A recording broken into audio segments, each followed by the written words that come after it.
Good afternoon. I'm sure all of you will have heard the Honourable Prime Minister speak last night to the nation. He laid out a vision, a comprehensive vision.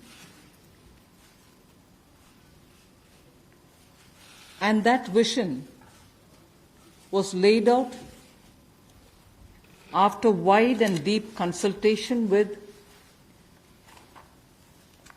several sections of our society.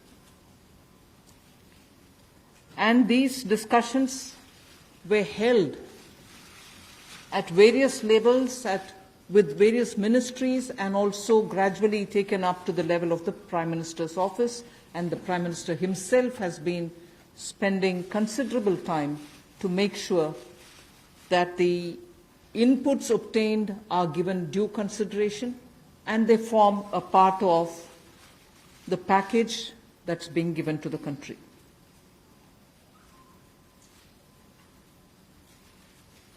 Essentially, this is to spur growth and to build a very self-reliant India. And that's where this whole initiative is called as Athma Bharat Abhiyan. And the word Atma India is the one which you will be hearing me say quite often. I know, coming from South India, a lot of people wondered what it actually meant. So for their benefit, I'll just say what it means in the 4 languages, subject of course to perfectionist corrections. Suya Sarbu Bharadam in Tamil, Suya Adharita in Telugu, Suyam Asarittan in Malayalam, and Swayam Avalambita in Kannada. Subject to correction, it may not be the perfect translation, but something to take it closer to what it means. So Atma Nirbhar Bharat is what we are talking about. And you heard the Prime Minister clearly say that this is going to be resting on 5 important pillars. 5 important pillars: the economy, infrastructure, technology-driven systems, demography, and demand. So if these are the 5 pillars on which we are trying to build Atmanirbhar Bharat, the focus obviously will be what can be defined as the factors of production in today's language. Factors of production, all of us know that we've been hearing it: land, labor, capital, and enterprise. Today, we recast it, say it the same way, but then essentially referring to the very same factors of production. But in this Atmanirbhar Bharat, our focus therefore would be on those factors of production which are land, labor, liquidity, and law. So essentially it addresses issues of ease of doing businesses, ease of doing compliance and regulations being due diligence observed, and so on. And in this, the intention is to build brands. Intention is also to take local brands, and build them to a global level. So there is a global value chain integration also as a part of this vision which the Prime Minister has put before us. Certainly when he says Atmanirbhar Bharat, it is not to look inwards and cut India to become an isolationist country. It certainly talks about a confident India which can rest on its strengths and also be able to contribute to the globe, the way in which the Prime Minister rightly pointed out. The production of PPE and masks and also ventilators to an extent has rapidly grown within these 40 days. We have the capability, we have the enterprise to build such capabilities and help the world with it. And therefore, India shall continue contributing to the globe.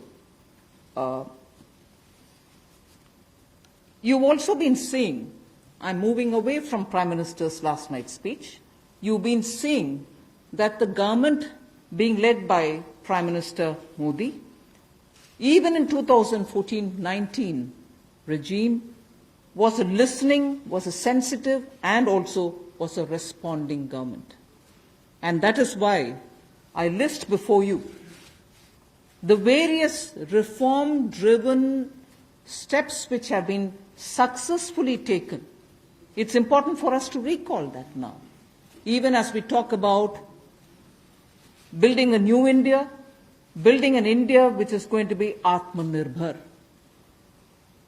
If I were to group them into different categories and list out what has been done by this government, even in between 2014 and 19, if you were to talk about the poor, we had the DBT-based reforms, based on which today, as we look at the migrants, look at the poor, look at the lockdown in their lives and the impact it has made in their lives, the DBT enabled us to directly put money into their accounts, and they didn't even have to go to the bank to collect it. The bank mitras were able to come and deliver the money, and therefore that reform, based on Jan Dhan accounts, based on Aadhaar, and based on mobile technology, has brought a revolution in this country, which many countries do recall now, and many of them are not able to do it, although India is able to do it. So for the poor, the DBT, the micro-insurance schemes, PM Awas Yojana, Ujjwala Yojana, again something which has made it possible for people to have free cooking gas in the last 3 months.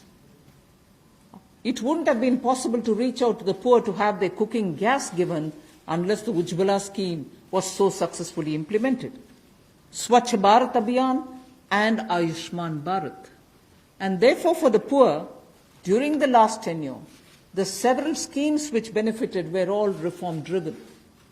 If I were to talk about agriculture in the same spirit, PM Fasal Bima Yojana, PM Kisan Yojana, which again has come off handy, that we were able to front-load the money to the Kisan during this lockdown. Otherwise, it wouldn't have been possible. Creating new fisheries department, Krishi Sinchai Yojana, were all aimed at bringing reform in agriculture. Similarly, talking of business and also trying to bring in better business environment. PSB cleanups happened, public sector banks cleanup, after a heavy load of phone banking resulting in NPAs. Public sector banks recapitalization, FDI liberalization, ease of doing business reforms, which were taken down to the third level of administration governance, IBC reforms, GST reforms, and today, because of the GST reforms, you're able to see what impact lockdown is having on small and medium businesses. And finally, reforms in other areas, very quickly to recall. National Highway Authority, the TOT plans, the airport privatizations, power sector reforms, which resulted in India becoming a power surplus country from shortages always. 175 gigawatts of solar targets out of 86 gigawatt has already been achieved out of that number. And cleaning up of the coal mine sector. These are all things which I would want to recall here before we talk about what we are offering in the Atmanirbhar Bharat. This is the foundation. This is the credential with which the Prime Minister has always been on the side of reform, reform for better living in this country, ease of living in this country. During the previous 14 to 19 tenure of this government, and after the 2019 elections, the July budget was presented. Post that, immediately, in this very hall, we met several times, over several fortnights, when we had to respond to the call of the hour, the need which was felt by the SMEs and many others. And all this only to underline the fact that you're speaking with a sensitive, a responsive, and a government which believes in consultation. So then after that, the budget of February 2020 was presented, but soon after came Corona. And after the Parliament session was concluded, within hours of the announcement of the lockdown, the PM Garib Kalyan package was announced, about which Amos has briefly referred. The numbers are something which are worth recalling here because we are going to have to build on that. 52,606 crores into DBT account of 41 crore bank account holders, the Jan Dhan account holders. 18,000 crore worth grain and pulse transfers happened, in which 48 lakh metric tons of wheat and rice have been distributed, costing 69 crores, to 69 crore account ration card holders. 71,738 metric tons of pulses have been distributed to 6.25 crore card holders. Aside from this, non-card holders have also been distributed grains. And I mentioned a minute ago about the Ujjwala scheme, which helps distribution of free cylinders. Divyang and old age pensioners have all been also given assistance. So after the lockdown, within a couple of hours, meaning within a day or two, we came with that announcement of the Garib Kalyan package. With that, there was also a compliance and also due diligence related deadline dates which were postponed so that ease of compliance could come in. Beginning today, I come over to speaking about today. Beginning today, for the next few days, I shall be coming with this entire team before you to put out the details of the vision which PM has put forth yesterday. So PM's vision for a self-reliant India, we will come with the details in various tranches beginning today, and we shall not forget in each of the tranches that we are talking about that we do have a responsibility towards the poor of this country, towards the needy of the country, towards the migrant workers of this country, the Divyang and the aged. So the tranches will of course be for all our convenience, suitably bringing grouped items which have some correlation.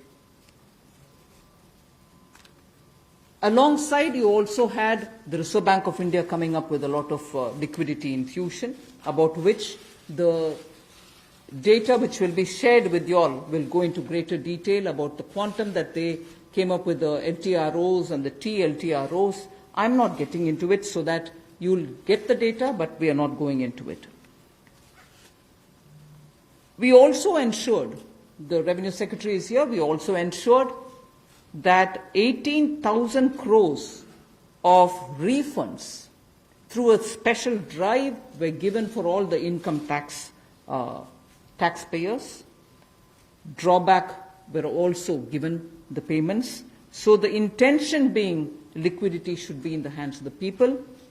For all those who have up to 5 lakhs of refund dues, we cleared it. 14 lakh taxpayers have benefited because of that.